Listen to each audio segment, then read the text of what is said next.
Assalamualaikum warahmatullahi wabarakatuh. Di sini saya Risma Jailani, mahasiswa Universitas Pemula semester 7 tahun 2020, ingin mempresentasikan seminar proposal yang saya beri judul yaitu pengaruh minat belajar dan gaya belajar terhadap prestasi belajar siswa pada mata pelajaran IPS Ekonomi di kelas 7 di MTS Nurul Iman Al-Barakah Cipondoh, Tangerang.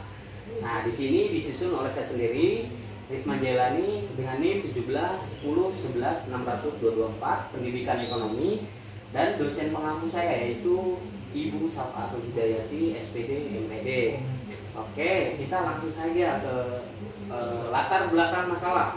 Nah, latar belakang masalah di sini dijelaskan pendidikan, yaitu pendidikan merupakan salah satu kebutuhan hidup manusia guna membentuk dan mempersiapkan pribadinya agar hidup lebih disiplin. Itu makna dari pendidikan. Nah, di sini di penelitian ini yaitu proses pembelajaran masih menggunakan model pembelajaran yang kurang efektif. Yang kedua, pembelajaran IPS Ekonomi belum melibatkan siswa secara efektif. Nah, di sini yang ketiga yaitu proses pembelajaran IPS Ekonomi belum menemukan prestasi pada siswa. Oke, selanjutnya adalah rumusan masalah.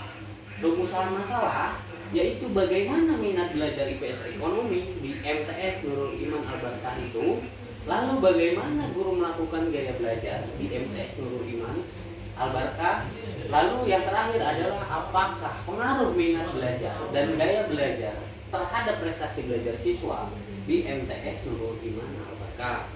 Itu, nah di sini ada tujuan penelitian. Tujuan penelitiannya yaitu untuk mengetahui pengaruh gaya belajar siswa secara parsial terhadap prestasi belajar siswa pada mata pelajaran IPS Ekonomi kelas 7 di MTS Nurul Iman Al-Barakah Cipondoh, Tangerang. Nah, lalu yang kedua yaitu mengetahui minat belajar secara parsial terhadap prestasi belajar siswa pada mata pelajaran IPS Ekonomi di kelas 7 di MTS Nurul Iman Al-Barakah Cipondoh. Lalu selanjutnya ada bab 2 yaitu kajian teori. Nah, di kajian teori ini ada yang namanya minat belajar. Nah, minat belajar yaitu minat belajar secara bahasa. Minat belajar berarti perasaan. Perasaan yang menyatakan bahwa suatu aktivitas, pelajaran atau objek itu berharga atau berarti bagi individu. Seperti itu. Nah, kalau belajar secara etimologis, belajar memiliki arti berusaha memperoleh kepandaian atau ilmu. Seperti itu. Nah, di sini minat belajar adalah kecenderungan individu untuk memiliki rasa senang tanpa paksaan sehingga dapat menyebabkan perubahan pengetahuan, keterampilan, dan tingkah laku. Seperti itu.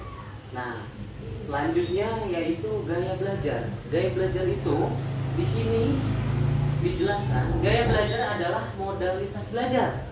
Nah, ada 3 macam yang pokok. Tetapi seringkali terjadi seorang anak memiliki gabungan beberapa modalitas belajar, yaitu seperti nomor 1, gaya belajar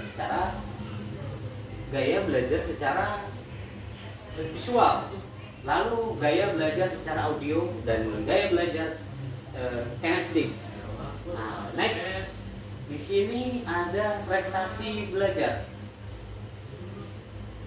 Prestasi belajar adalah bukti keberhasilan belajar atau kemampuan seseorang dalam melakukan kegiatan belajarnya atau setelah memperoleh pengalaman atau mempelajari suatu sesuai dengan bobot yang dicapainya.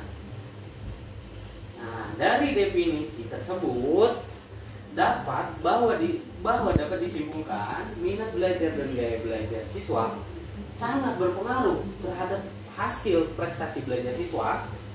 Nah, siswa adalah usaha yang dilakukan oleh guru yang mengedepankan suatu sistem gaya belajar dan dititik beratkan pada minat belajar siswa. Dalam proses pembelajaran, untuk membantu guru dalam meningkatkan prestasi atau hasil belajar, bagi siswa terhadap pelajaran IPS ekonomi ini, yaitu khususnya di MTS Nurul Iman Al-Barakah. Nah, di sini lalu ada kerangka berpikir. Kerangka berpikirnya itu minat belajar siswa dan gaya belajar siswa. Nah, di sini ada prestasi siswa kepada apa? Ke pelajaran IPS ekonomi, tentunya siswa kelas 7 di MTS Nurul Iman Al-Barakah. Seperti itu. Nah, di sini juga ada hipotesis penelitian. Hipotesis penelitian di sini ada H0.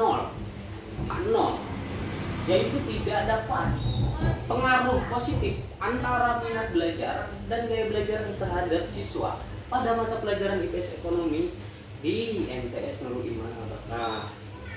Nah, di sini juga yang kedua ada H1.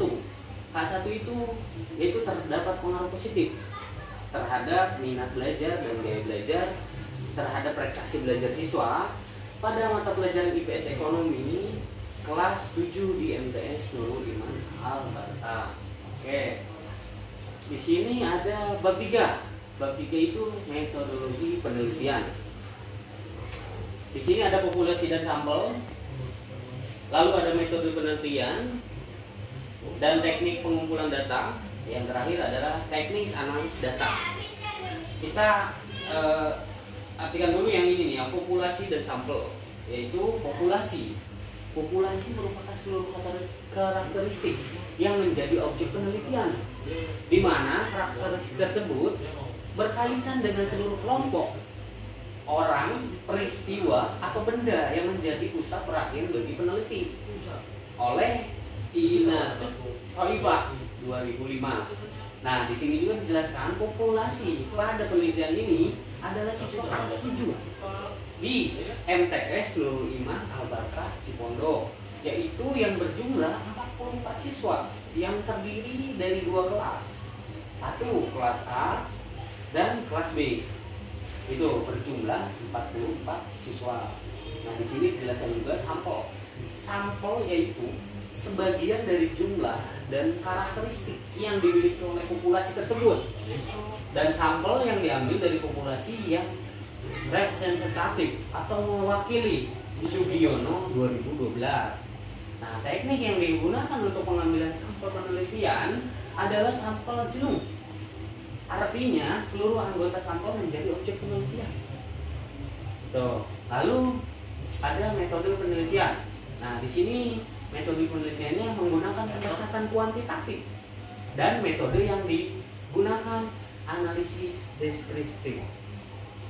Lalu ada teknik pengumpulan data. Dalam penelitian ini diambil menggunakan teknik pengumpulan data, yaitu observasi dan angket. Nah, lalu di sini ada teknik analis data. 3. Nah, di sini ada teknik analis data, yaitu rata-rata variabel X sama dengan sigma X per N. Lalu rata-rata variabel Y sama dengan sigma Y per N. Lalu ada regresi linier dibagi Y sama dengan A ditambah BX. Lalu yang keempat adalah koefisien korelasi.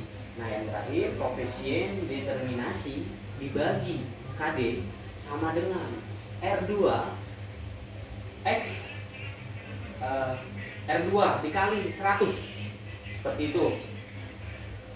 Lalu 2, 3. Itu penjelasan dari saya. Sekian, mohon maaf apabila ada kesalahan. Terima kasih. Wassalamualaikum warahmatullahi wabarakatuh.